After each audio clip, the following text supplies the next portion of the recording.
I give the floor now to Mr. Nickolay Mladenov.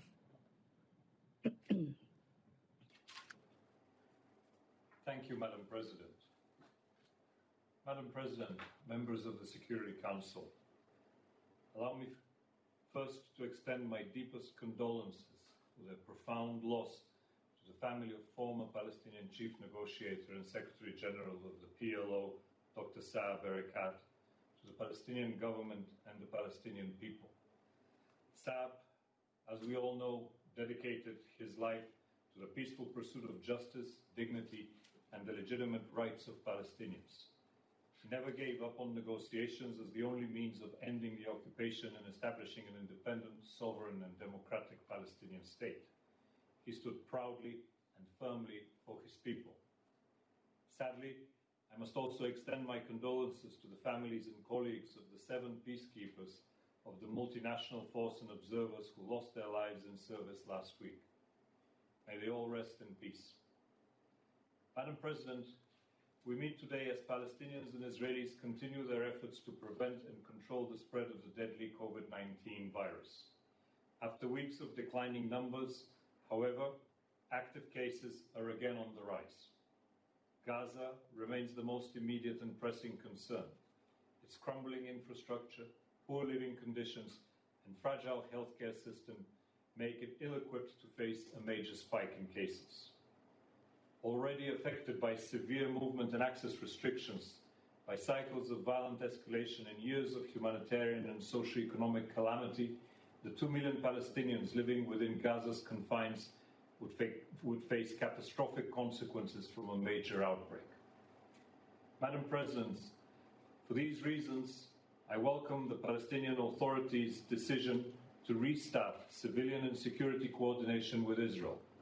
I express my appreciation to Israel for confirming that existing bilateral agreements continue to govern the relations between both parties, particularly in the context of economic, security, and civilian affairs.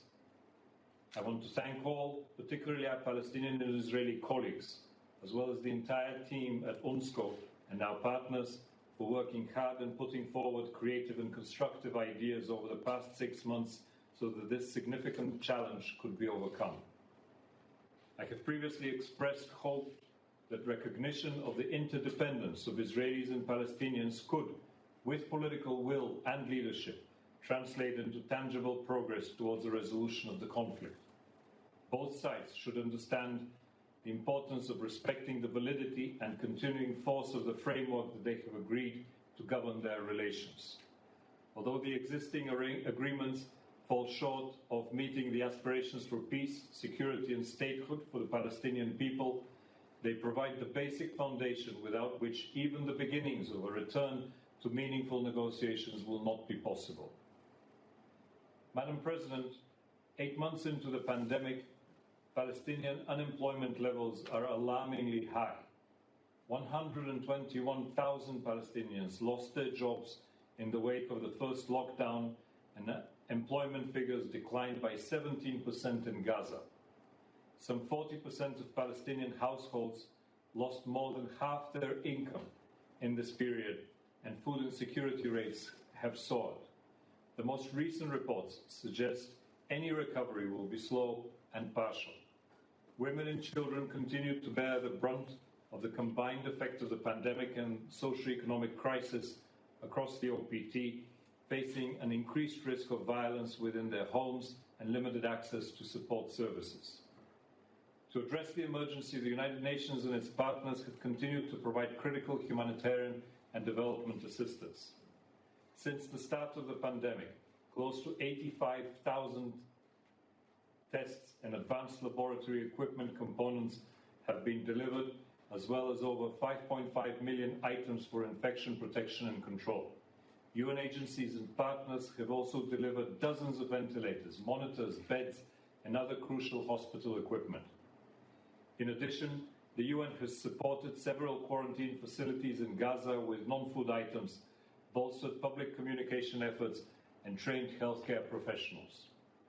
Temporary arrangements by the UN and implemented by the World Health Organization continue to facilitate both the transfer of medical patients out of Gaza and the importation of humanitarian supplies for the Palestinian people.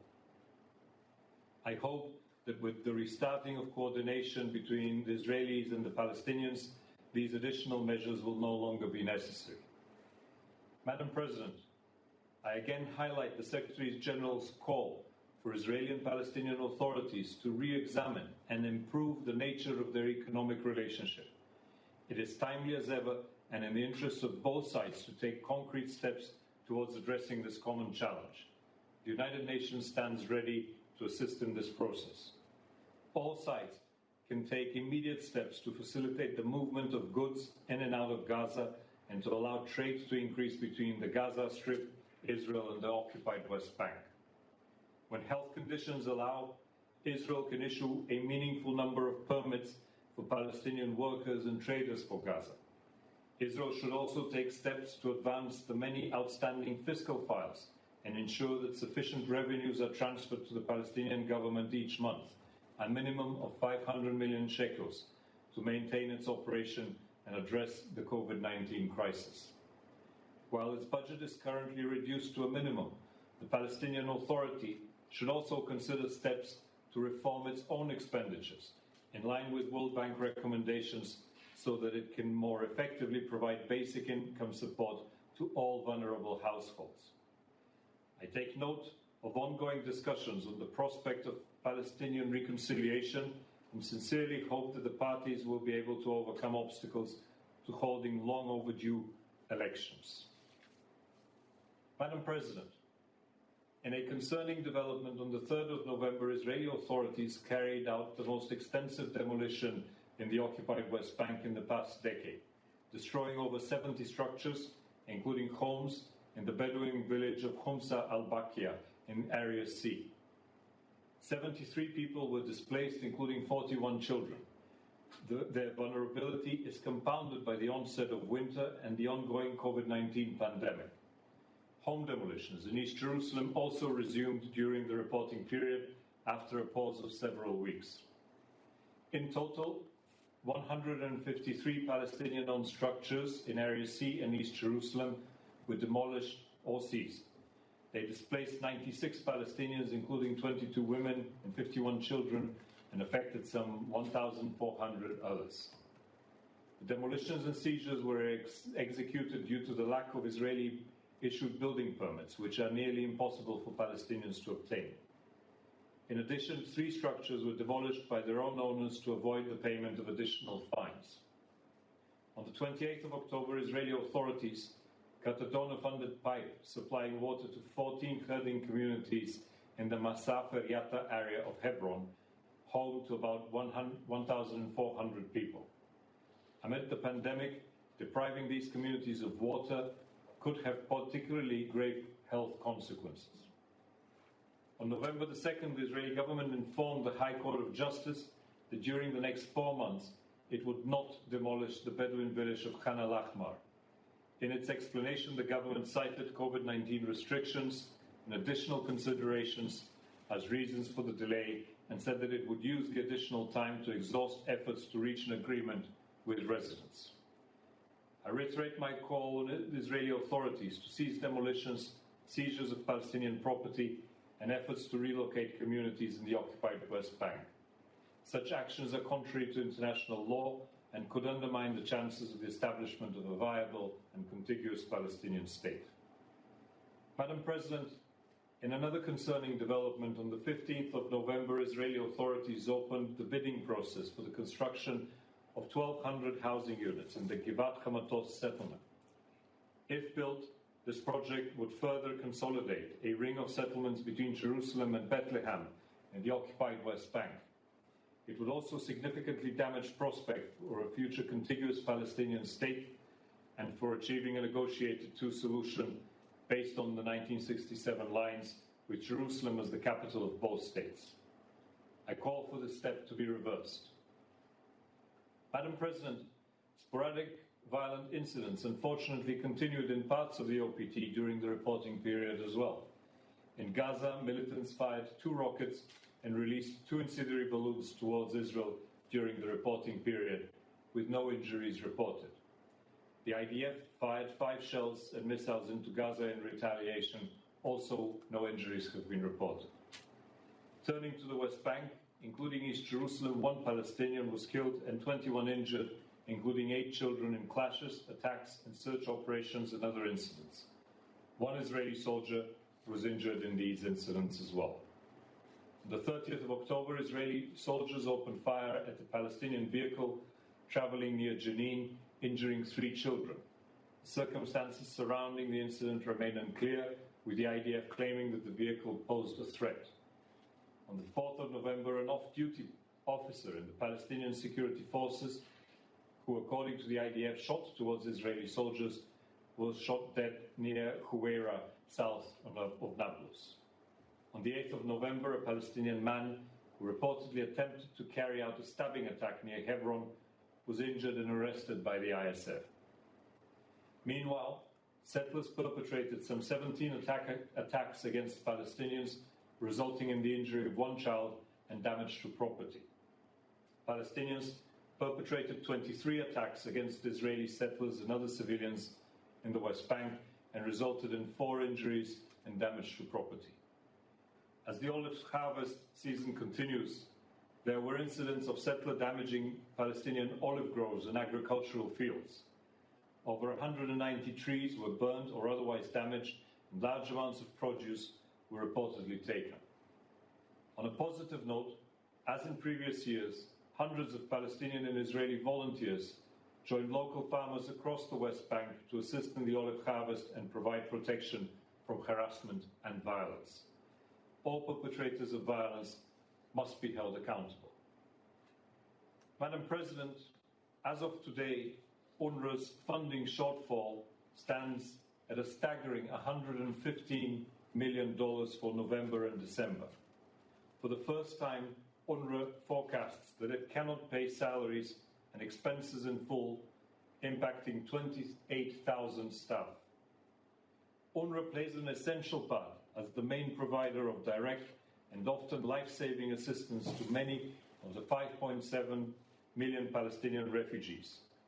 To sustain crucial assistance in the region, including food for 1.5 million destitute refugees in Gaza and Syria, frontline medical care vital to the fight against COVID-19, in 58 refugee camps, and education for over 500,000 students. UNRWA urgently needs $70 million to meet immediate obligations. I take the opportunity to once again urge the international community to act swiftly and provide the necessary resources for UNRWA to continue delivering in its vital services, helping prevent serious risks to stability that the region simply cannot afford.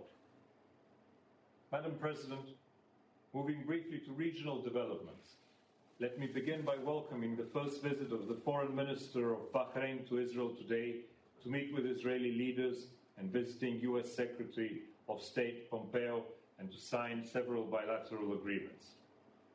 I agree with the statement of the Minister earlier today that future progress for peace in the Middle East requires a resolution of the Israeli-Palestinian conflict, and hope that this development will also contribute to that effect. On the Golan, while the security situation remains generally stable, developments that occurred early today continue to show the volatility of the environment. The IDF struck targets in Syria in response to IEDs that they found in the vicinity of the ceasefire line. IDF informed UNDOF that in response to attempts to harm its forces, Israel carried out retaliatory operations against targets in Syria used by the Iranians and its proxies. The Syrian authorities informed UNDOF that 2 Syrian armed forces soldiers were killed by the IDF strike.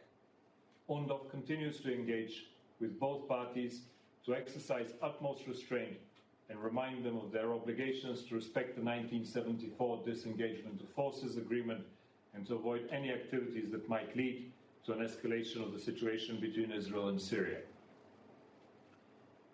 During the consultations on Resolution 1701 held yesterday, the Special Coordinator for Lebanon and Assistant Secretary General for Middle East, Asia and the Pacific briefed the Security Council on the situation in Lebanon in detail. The situation in the UNIFIL area of operation also remains calm. Madam President, in closing, I wish to emphasize that Israeli and Palestinian leaders have a responsibility to explore every opening that can restore hope in the two-state solution. We in the international community must help them resolve the conflict in line with UN resolutions, international law, and prior agreements. As I have outlined, with the necessary political will, there are practical steps that can be taken by all, steps that can begin to fundamentally change the dynamics between the two sides and set the stage for an eventual return to dialogue. This work must begin in earnest and be accompanied by concrete actions to create a legitimate political horizon.